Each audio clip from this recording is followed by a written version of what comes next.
बोलिए श्री राधे गोविंद सरकार की जय। श्री वृंदावन बिहारी लाल की जय। श्रीमद् भागवत महापुराण की जय। गौ माता की जय। सद्गुरुदेव भगवान की जय। जय जय श्री राधे जय जय श्री राधे जय जय श्री राधे निताई गौर हरि बोल।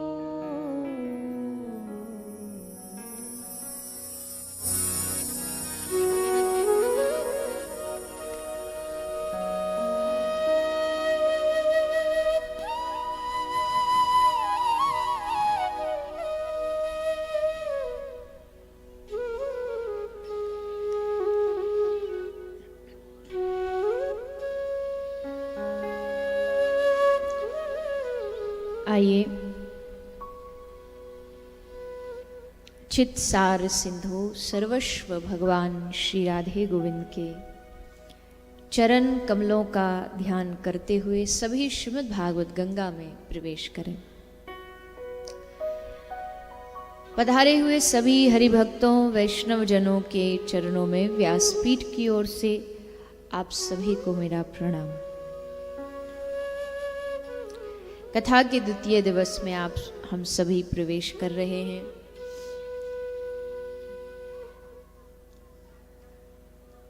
सत्संग की इस प्रवाहित गंगा में डुबकियां लगाते हुए अपने जीवन को धन्य करते हुए कल कथा के पहले दिन प्रथम दिन सभी ने भागवत जी के महात्म्य को श्रवण किया। भागवत जी कोई साधारण किताब नहीं अपितु भगवान का ही एक स्वरूप है। कल आपने सुना, क्योंकि भगवान ने उद्धव जी को कहा, हे उद्धव, आगे आने वाले कलयुग में मैं स्वयं कृष्ण श्रीमद् भागवत में विराजमान रहूंगा। इसलिए भागवत जी की जो पूजा है, अर्चना है, वो भगवान जैसे की जाती है। पुष्प चढ़ाते हैं, आरती करते हैं, प्रणाम करते हैं। ऐसा किसी किताब के साथ तो हम नहीं करते कि किसी किताब को आरती करें, पूजा करें, पर भागवत जी के साथ किया जाता है। क्यों? क्योंकि ये किताब नहीं है, ये ग्रंथ, और ग्रंथ से भी बढ़कर साक्षात भगवान का ही रूप है, भगवान का ही स्वरूप है। तो जैसे भगवान के स्वरूप की पूजा की जाती है, अर्चना की जाती है, वैसे भागवत जी की पूजा अर्चना का विधान है। तो कोई कहे कि अब भगवान तो दिखते नहीं है, तो भगवान उस स्वरूप में तो नहीं दिखते जो हम फोटो में, चित्रों में, मूर्तियों में देखते हैं, पर भगवान इस भागवत जी के रूप में जरूर दिखाई देते हैं। इस रूप में हम उन्हें देख सकते हैं। और वो मूर्ति जो मंदिर में रहती, वो तो फिर भी बात नहीं करती, बोलती नहीं, पर ये जो भगवान की मूर्ति है, ये बोल करके शब्दों के द्वारा हमें बता रही है कि हमें क्या करना चाहिए, क्या नहीं करना चाहिए, कैसे जीना चाहिए, क्या चीज को पकड़ना चाहिए, क्या छोड़ना चाहिए। तो भागवत जी अगर बता रही है, मतलब साक्षात भगवान अपने मुख से बता रहे हैं। और जब भगवान बता रहे हो तो फिर उस पर कोई प्रश्न नहीं उठाना चाहिए। जो भगवान ने कह दिया, यानी जो भागवत जी ने कह दिया, उसको स्वीकार कर लिया। तो भागवत का एक एक जो शब्द है, वो सब जीवन में ग्रहण करने योग्य, उससे जीवन में क्या क्या हम सीख सकते हैं, वो भागवत जी में 7 दिन तक शुकदेव जी ने बताया है, जिसको आप हम सब भी श्रवण पान कर रहे हैं। कल हमने महात्म्य सुना भागवत जी का, जिसमें बड़ी संक्षेप में सुना कैसे देवी भक्ति, जिनके 2 पुत्र हैं और दोनों के नाम हैं, क्या नाम है? जोर से बोलिए। ये तो आपका चौथी बार भागवत सुन रहे हो आप। भक्ति के दो पुत्रों का नाम है ज्ञान और वैराग्य। तो ज्ञान वैराग की कैसे मुक्ति हुई, भागवत कथा श्रवण करके उद्धार हुआ, वो आपने कल सुना। देखो भागवत का एक ही उद्देश्य है कि कल जिन भक्ति देवी की कथा आप सुन रहे थे, वो भक्ति देवी कथा सुन के हमारे मन में, हमारे हृदय में आके बैठ जाएं, तो ही समझना कि हाँ आपने भागवत अच्छे से सुनी। क्योंकि बिना भक्ति के जीवन कैसा है, बिना भजन के भगवान के जीवन कैसा है? बोले बिना भजन के जीवन ऐसा है जैसे दाल बिना नमक के। अब दाल में आप खूब बढ़िया बढ़िया मसाले डाल दो, हल्दी डाल दो, मिर्ची डाल दो, पर नमक नहीं डालोगे तो स्वाद आएगा उसमें? नहीं आएगा। ठीक उसी तरह जीवन में व्यापार बढ़िया है, दुनिया से व्यवहार बढ़िया है, नाम ऊंचा, कुल खानदान हो गया, सब कुछ हो गया, पर ये उस मसाले के जैसे जो सब्जी को अच्छा तो बना देंगे, पर जब तक नमक नहीं रहेगा तब तक सब्जी बेस्वाद रहेगी। तो भजन वो नमक का काम करता है। भक्ति जो है वो उस नमक का काम करती है कि अगर भक्ति नहीं हुई जीवन में तो फिर सब बेकार है। तो आप यहाँ जो बैठे हो पंडाल में, प्रांगण में, कल भी आप आए, आज भी 7 दिन तक सुनोगे, तो यहाँ क्या पाने आए हो आप? क्या पाने आए हैं? धन तो मिलना है नहीं, उल्टा आप ही लाए।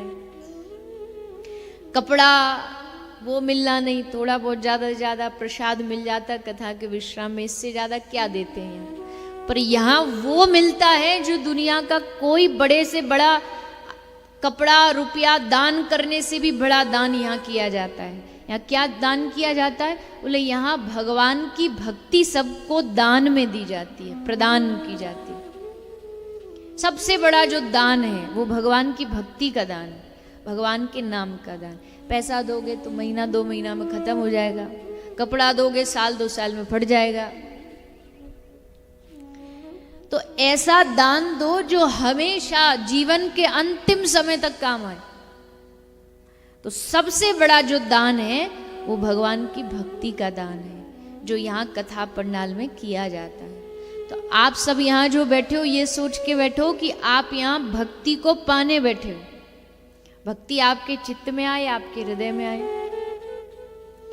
तो फिर पूछेंगे भक्ति आने से क्या हो जाएगा? बोले भक्ति आने से जिस भगवान को हम मंदिरों में, दुनिया में, तीर्थों में जाके ढूंढते हैं, वो भगवान ढूंढता ढूंढता हमारे पास आ जाए। भक्ति के बदौलत, भक्ति के सहारे।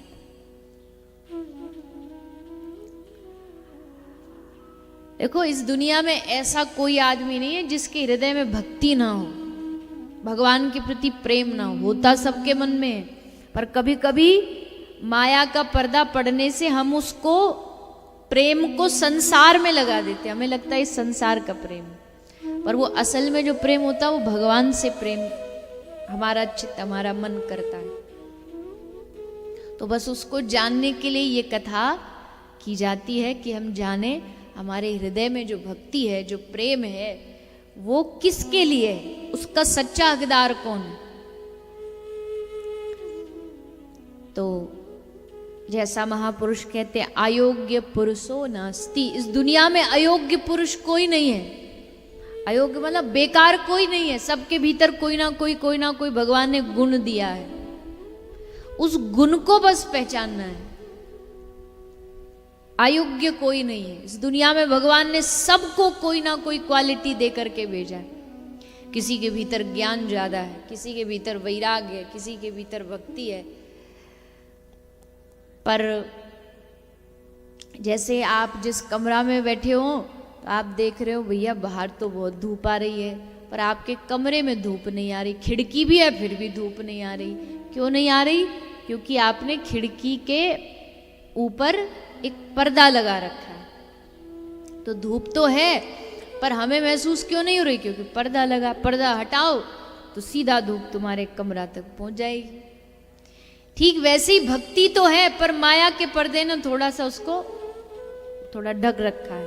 तो पर्दा हटाना है तो भक्ति हमें एकदम सामने नजर आने लगेगी। तो वही भक्ति, वही भजन हमारे जीवन का स्वाद बनाता है।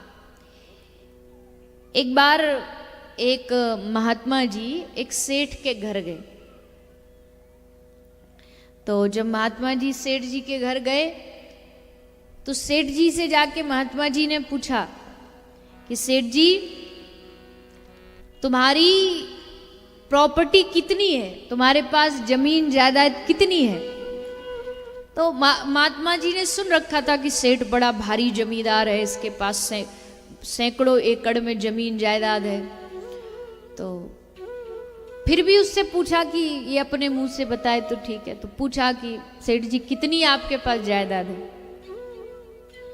तो सेठ बोला महात्मा जी बस 1 एकड़ जमीन है मेरे पास।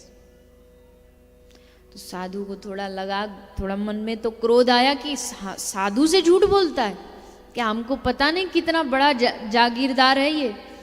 पर चलो कोई बात नहीं। फिर महात्मा जी ने पूछा अच्छा सेठ जी ये बताइए आपके बाल बच्चे कितने हैं, कितने बच्चे हैं आपके।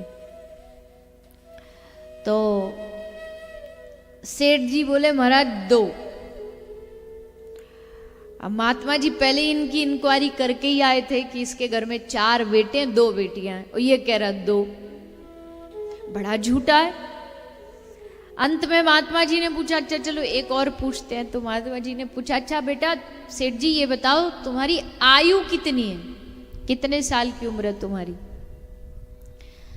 तो सेठ जी बोले महाराज 20 साल। अब तो महाराज साधु महात्मा जी से रहा नहीं गया, एकदम गुस्से में आके बोले अच्छा तुमको देख करके लगता है तुम्हारी 20 वर्ष की आयु है, तुम 60-70 वर्ष की तुम्हारी आयु हो गई, तब से झूठी झूठ बोले जा रहे हो। तुमको डर नहीं लगता महात्मा से साधु इतना अपराध लगता है। तो सेठ जी ने हाथ जोड़ के बोला महात्मा जी गुस्सा ना हो, नाराज ना हो, हमने झूठ बोला ही नहीं, हमने सच ही सच बोला। बोले सच कैसे बोला तुमने, हमको पता है तुम्हारी सच्चाई और तुम झूठ पे झूठ बोले जा रहे हो। बोले देखो महात्मा जी आपने पूछा मेरे पास प्रॉपर्टी कितनी है, तो दुनिया की नजरों से देखो तो सचमुच मेरे पास सैकड़ों एकड़ की प्रॉपर्टी है। पर महाराज उस सैकड़ों एकड़ में से ना बस 1 एकड़ भूमि है जो मैंने मंदिर के लिए दान में दी है। इसलिए मुझे लगता असली भूमि वही है जो सदकार्यों में लगे, बाकी 99 एकड़ बेकार है, केवल 1 एकड़ भगवत कार्य में लगी। इसलिए मैंने कहा 1 एकड़ भूमि। आपने पूछा बच्चे कितने, तो वैसे तो गिनती के 6 है महाराज, पर उन 6 में से केवल 2 ही हैं जो भगवान के भजन से जुड़े हुए हैं। और मैंने सुना जो भगवान के भजन से जुड़ा होता है बस वही असली संतान होती है, इसलिए मैंने कहा 2। ये भी झूठ नहीं है। तो महात्मा जी अच्छा ठीक है चलो ये 2 बात मान ली, पर तुम्हारी आयु ये तो सबसे बड़ा झूठ है। बोले ना ना ना ये भी झूठ नहीं है महाराज, वैसे तो मेरी आयु आपने सही कहा 60-70 साल ही, पर गुरु बनाए हुए मुझे केवल 20 साल हुए।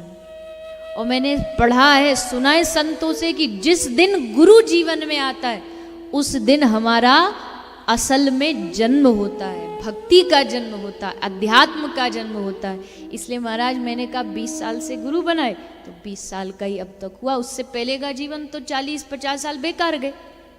केवल जब से जीवन में भजन आया 20 साल। बोलिए अब कहाँ झूठ है इसमें। महात्मा जी बोले वाह वाह बेटा बड़ी अच्छी बात कही तूने। अब इस अच्छी बात से क्या सीख मिली, इस अच्छी बात से यही सीख मिली है कि अगर जीवन में तुमने भजन शुरू कर दिया है, गुरु बना लिए हैं, भगवान का नाम लेते हो, बच्चे भजन में लग रहे हैं, थोड़ा बहुत अपना धन धान्य जो है उसको भगवान कार्य में लगा रहे हो, भगवत कार्य में, तो ही समझना कि वो चीजें भगवान तक जाएंगी। वरना तो खाली हाथ आए थे और बोलो ना जोर से ऐसे लग रहा है कुरमा झर वाले तो पूरी प्रॉपर्टी लेके जाएंगे अपने संग, लेके जाओगे? धान संग लेके जाओगे? तो फिर पर एक और अच्छी बात बताऊं, खाली हाथ नहीं जाओगे। कोई मत सोचना खाली हाथ जाओगे। क्या लेके जाओगे? जितना हम भजन और दान पुण्य करके जाएंगे ना दुनिया में, सब अपने संग लेकर के जाएंगे। कोई भी खाली हाथ नहीं जाता इस दुनिया से, सब कुछ ना कुछ लेके जाते, बस वो दिखता नहीं है। दिखने वाली चीजें नहीं ले जा सकते, बस दिखने वाली जो प्रॉपर्टी घर वो नहीं ले जा सकते, सोना चांदी हीरा मोहब्बत वो नहीं ले जा। बाकी तो सबके संग, उसके कर्मों का परिणाम, उसकी भक्ति, ये जो 7 दिन आप कमा रहे हो ये सब संगी तो जाएगा।